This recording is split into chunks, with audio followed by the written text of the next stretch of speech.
Wewe unachoshangaa nini basi? Amjui pedi. Amjui pedi zile za kutengenezwa kwa kienyeji. Amjui chupi.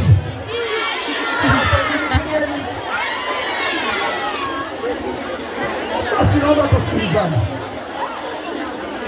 tusikilizane. Sasa naomba taje jina langu niende kwenye pointi. Jina langu naitwa Msafiri. Msafiri Mwajuma Mariamu. Nisomea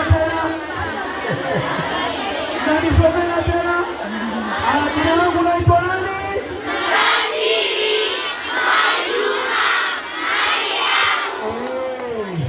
Hilo ndio jina langu halali.